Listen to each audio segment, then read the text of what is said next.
안녕하세요.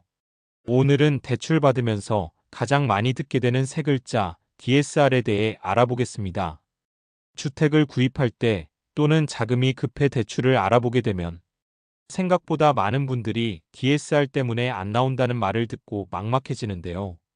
오늘 영상 보시면 내가 왜 대출에서 막혔는지, 그리고 앞으로 어떻게 준비하면 좋을지 깔끔하게 이해되실 겁니다. 먼저 DSR이 뭔지부터 정리해 볼게요. DSR은 총부채 원리금 상환 비율의 줄임말로 연소득 대비 모든 대출의 원리금 상환액이 얼마나 되는지를 나타내는 지표입니다. 예를 들어 연소득이 5천만 원인데 1년 동안 모든 대출 원금과 이자 합계가 2천만 원이면 DSR은 40%가 되는 거죠. 이 제도는 대출자가 소득 대비 감당할 수 있는 만큼만 빌릴 수 있도록 대출 한도를 제한하는 제도입니다. 현재 기준으로는 은행권은 40% 이내, 제2금융권은 50% 이내로 제한되고 있습니다. 그럼 DSR은 다른 규제와 뭐가 다를까요? 대출을 규제하는 기준엔 LTV, DTI, DSR 세 가지가 있는데요. 간단히 구분하면 이렇게 정리할 수 있습니다. LTV는 집값 기준. 예를 들어 10억 원짜리 주택에 LTV 70%면 7억까지 대출 가능. DTI는 소득 대비 주택담보대출의 원리금, 기타 대출 이자만 포함. 그리고 DSR은 가장 엄격하게 모든 대출의 원금 이자 전체를 다 포함해서 계산하는 구조예요. 즉, 신용대출, 자동차 할부, 카드론까지 전부 합산되니까 DSR이 가장 까다로운 규제라고 할 수 있어요. 여기에 더해 2025년 7월부터는 스트레스 DSR 3단계가 도입됩니다.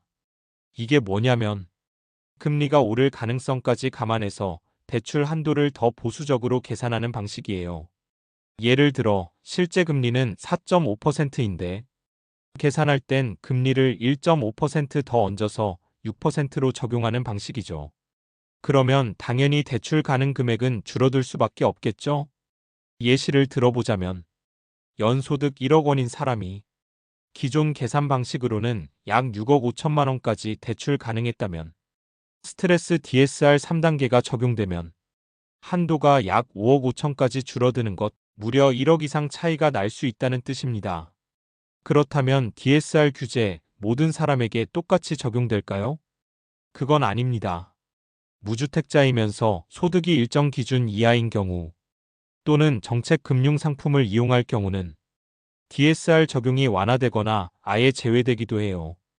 대표적으로 보금자리론, 디딤돌 대출 같은 상품은 DSR 적용을 받지 않거나 예외로 간주됩니다. 그래서 정책 대출은 무주택 실수요자에게 특히 중요합니다. 그럼 이제 현실적인 대응 전략을 정리해 볼게요.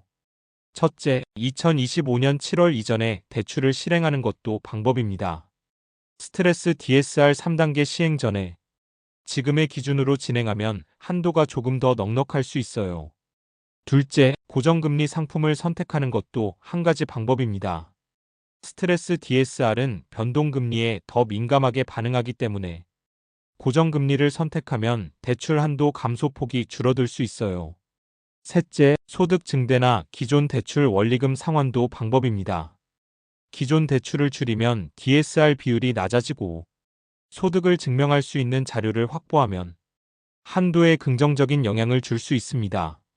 정리하자면 DSR은 단순한 숫자 계산이 아니라 대출자의 상환 능력을 총체적으로 점검하는 기준입니다. LTV, DTI보다 더 폭넓고 보수적인 기준인 만큼 내 소득과 부채 구조를 꼼꼼히 파악하는 것이 무엇보다 중요합니다. 특히 2025년 7월 이후엔 더 강한 규제가 예고돼 있기 때문에 대출 계획이 있다면 지금이 전략적으로 움직일 타이밍일 수 있어요. 현명하게 대출 전략을 세워 향후 계획에 차질 없으시길 바랍니다.